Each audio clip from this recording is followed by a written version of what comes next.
Hey everyone, welcome back. In this series of videos, we're going to talk about finger picking. So instead of using a pick in our hand, we're going to actually use our fingertips to play the strings on the guitar.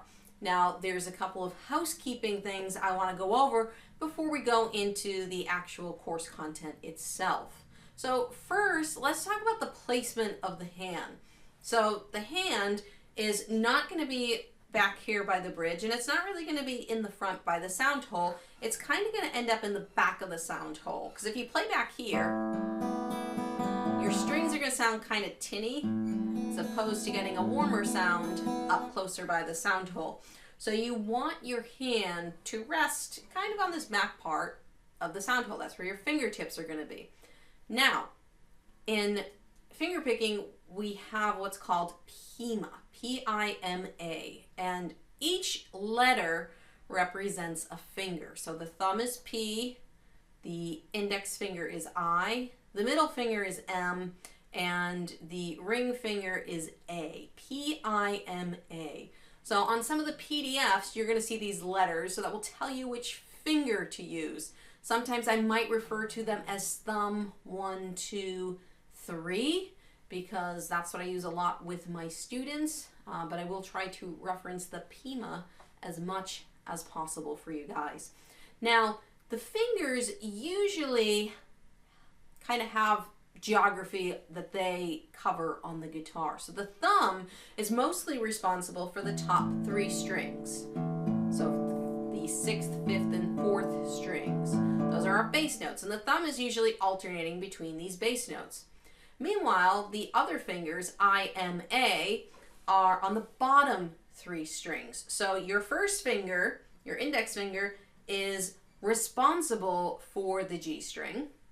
Your middle finger, or M, is responsible for the B string, and your ring finger is responsible for the bottom string, the bottom E string, and this is your A finger. So if I were to play the thumb, the first finger, second, and third, it would be P-I-M-A.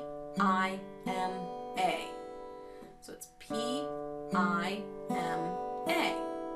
And that's each finger kind of playing a bass note with the thumb, the G string, the B string, and the E string.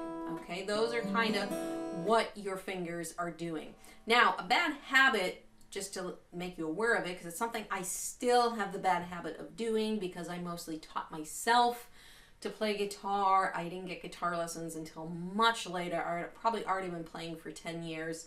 And I still sometimes have the bad habit of locking the pinky onto the body of the guitar.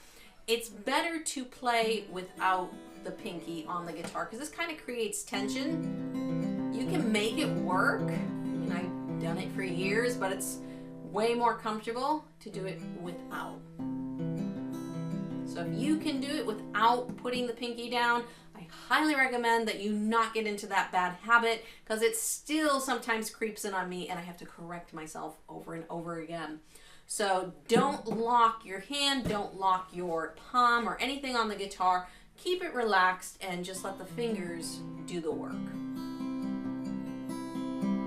So what we're going to do is we're going to go over some exercises to help build up the dexterity in your finger picking hand so that you can do some of the patterns we're going to talk about. So we'll get into just basic arpeggios. We'll get into some other non-traditional patterns. We'll do some block picking. And, we'll do Travis picking, which is a very common picking pattern. Very, very commonly used.